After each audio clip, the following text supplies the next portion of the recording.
ណាគេដែលចង់មករៀននៅប្រទេសចិនប៉ុន្តែដាក់អាហារូបករណ៍អត់ទាន់ថ្ងៃនេះខ្ញុំនឹងមកប្រាប់អាហារូបករណ៍អ្នកនរគ្នាមួយដែលអាចដាក់នៅខែ6នឹងបានអាហារូបករណ៍នេះគឺជាអាហារូបករណ៍សម្រាប់សិស្សអាស៊ានផ្ទាល់ដែលជាអាហារូបករណ៍សម្រាប់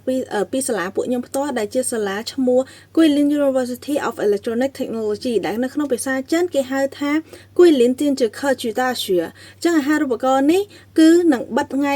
30ខែ6នេះឯងអាហារូបករណ៍នេះគឺគេមានកម្រងទទួលសិស្ស300នាក់ដែលនៅក្នុងនេះគឺមានដូចជាបញ្ញាបត្រ Master និង PhD ដែលអាចដាក់ពាក្យមករៀនបានហើយគឺគេយកតាមប្រទេសនោះគឺគេយកប្រទេសនៅអាស៊ានផ្ទាល់គឺគេអត់យកពីប្រទេសខាងអឺរ៉ុបអីទេអញ្ចឹងគេផ្ដោតទៅលើខាងអាស៊ាននេះព្រោះអាហារូបករណ៍នេះគឺគេសម្រាប់អាស៊ានហើយរៀនគឺរៀនជាភាសាអង់គ្លេសឬក៏ភាសាចិនអ្នកនរគ្នាអាចរើសតាមនឹងបានMajor ដែលគេឲ្យគឺមានច្រើនប៉ុន្តែនៅក្នុងនោះគេថាគេផ្ដោតទៅលើឲ្យអ្នកខាង AI និងខាង Electronic Information ច្រើនជាងអញ្ចឹងអ្នកដែលដាក់មុខវិជ្ជាពីរហ្នឹងគឺអាចមានអត្រាជាប់ច្រើនហើយគឺខ្ញុំគិតថាអ្នកដាក់អាហារូបករណ៍ពីរហ្នឹងគឺភាគច្រើនគឺមករៀនសាលាពួកខ្ញុំផ្ទាល់ហ្មងដែលមានសាខានៅក្នុងណាននេះពួកអីគឺសាលាពួកខ្ញុំមានពីរសាខាដែលសាខាធំនៅ Guilin និងសាខាបន្ទាប់ទៀតគឺនៅណាននេះផ្ទាល់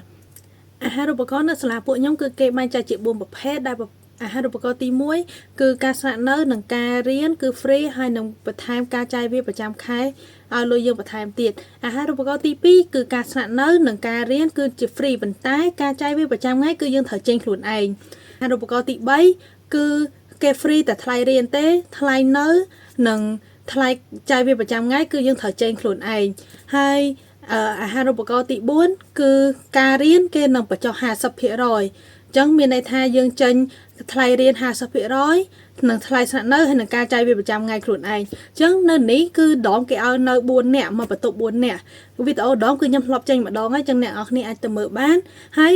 នៅក្នុងនេះគឺមួយឆ្នាំនឹង 2000 យួនសម្រាប់ការស្នាក់នៅអញ្ចឹងអ្នកនរគ្នាអាចគិតតាមនឹងបានហើយបើហើយយើងដាក់ទៅយើងអាចយកអាហារូបករណ៍ 100% បានអានឹងកាន់តែល្អការ apply បណ្ដាសាលាពួកខ្ញុំគឺគេត្រូវការដូចជាសញ្ញាបត្រទី12ការបញ្ជាក់ការសិក្សាប្រតិបត្តិបន្ទុក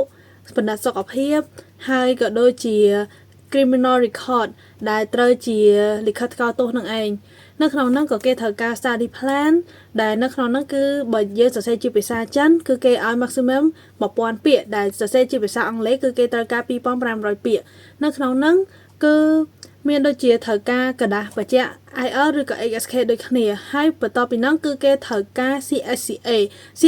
គឺគេអត់មានបានបញ្ជាក់បន្ទុកទេអ្នកនរគ្នាអញ្ចឹងទោះយើងបានបន្ទុកប៉ុន្មានក៏គេទទួលយកដែរប៉ុន្តែគឺគេត្រូវការ transcript ដើម្បីបញ្ជាក់អញ្ចឹងណាហើយសម្រាប់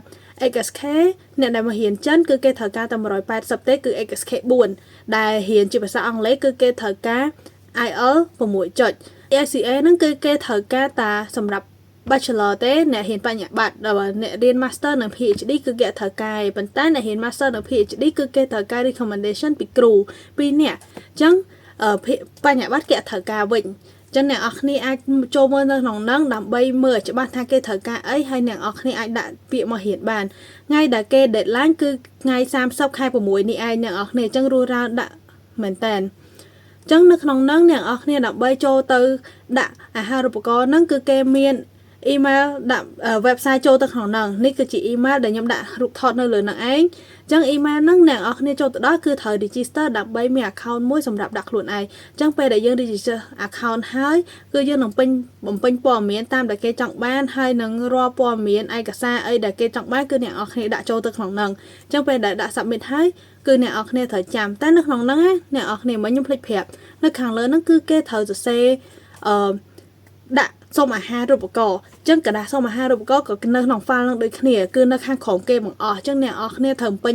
file អាហារូបករណ៍ហ្នឹងដើម្បីដាក់ឲ្យគេដូចគ្នាអញ្ចឹងថ្ងៃហ្នឹងគឺខ្ញុំចែករំលែកមានតែប៉ុណ្្នឹងទេសង្ឃឹមថាអ្នកនរគ្នានឹងបានមករៀនទាំងអស់គ្នាហើយបើមានសំណួរអីគឺអ្នកនរគ្នាអាចសួរនៅក្នុង comment បន្ថែមបានខ្ញុំនឹងប្រាប់អ្នកនរគ្នាឬក៏ឆាតមកខ្ញុំផ្ទាល់ក៏បានដែរអញ្ចឹងខ្ញុំសង្ឃឹមថានឹងជួបអ្នកនរគ្នានៅខែ9ឆ្នាំក្រោយនេះជម្រាបលាអ្នកនរគ្នាជួបគ្នានៅកងស៊ីណានីងបាយបាយ